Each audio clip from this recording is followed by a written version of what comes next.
कुछ देर पहले ब्रिटेन के रक्षा मंत्रालय ने दावा किया कि रूस की सेना अपने पहले दिन के टारगेट को अचीव नहीं कर पाई। हम कल से ही आपसे जी न्यूज पर कह रहे हैं कि ये वॉर ऑफ नैरेटिव्स है, एक तरह की इंफॉर्मेशन वॉर भी चल रही है। रूस ये दावा कर रहा है कि उसने अपने सारे टारगेट्स अचीव किए हैं, ब्रिटेन ये दावा कर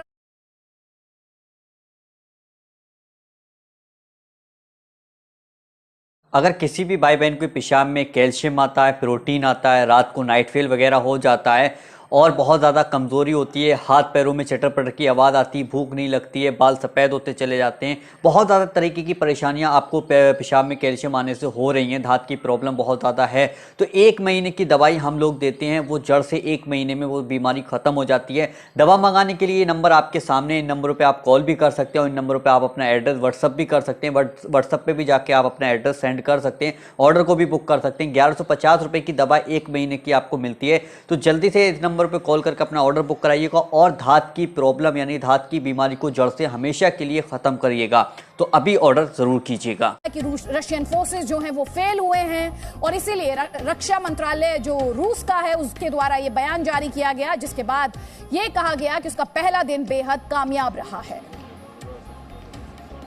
और अमेरिका के राष्ट्रपति जो बाइडेन ने पुतिन के इरादों पर शक जताया है। वो ये कह रहे हैं कि पुतिन की लड़ाई सिर्फ यूक्रेन तक सीमित हो, ऐसा नहीं है। दरअसल व्लादिमीर पुतिन का प्लान जो है वो बड़ा प्लान है और वो एक बार फिर से रूस को सोवियत यूनियन बनाना चाहते हैं। तो जो बाइडेन का ये बड़ा बयान रूस को लेकर, वो ये कह रहे हैं कि व्लादिमीर पुतिन दरअसल एक बार फिर से रूस को सोवियत संघ बनाना चाहते हैं, यूएसएसआर बनाना चाहते हैं। अमेरिका यूक्रेन में अपने फौजी नहीं भेजेगा, अपनी फौज को नहीं भेजेगा, अपने सैनिक नहीं भेजेगा। ये जो बाइडेन पहले भी कहते आए हैं अमेरिका के राष्ट्रपति, और एक बार फिर से उन्होंने इस बात को दोहराया है। साथ ही वो कह रहे हैं कि रशिया हमलावर है, रशिया एग्रेसर है और इसीलिए उसने युद्ध को चुना है। ये भी उनके स्टेटमेंट का एक हाई पॉइंट। और इसके अलावा लड़ाई यूक्रेन तक सीमित नहीं रहेगी, जैसे कि थोड़ी देर पहले हमने आपको बताया पुतिन का प्लान है पुराना सोवियत संघ खड़ा करना।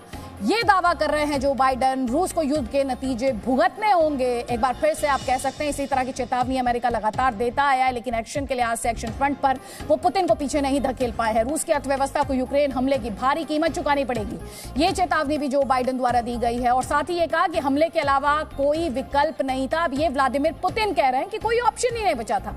यूक्रेन में ऑपरेशन का पहला दिन रूसी रक्षा मंत्रालय, जैसे कि हम आपको बार बार बता रहे हैं, वो दावा कर रहा है कि कामयाब रहा है। ब्रिटेन इस दावे पर सवाल खड़े कर रहा है। रूस से लड़ाई में हमें अकेले छोड़ दिया गया, ये यूक्रेन के राष्ट्रपति का बयान है। सीधे तौर पर हमला आप इसे कह सकते हैं अमेरिका और नेटो फोर्सेस पर। नेटो में शामिल करने के लिए 27 यूरोपीय देश के नेता को उनकी तरफ से कोई जवाब नहीं आया और हर कोई डरता रहा। ये बड़ा आरोप लगा रहे हैं ज़ेलेंस्की, यूक्रेन के राष्ट्रपति। इसके अलावा देश की मदद की जाए यूक्रेन के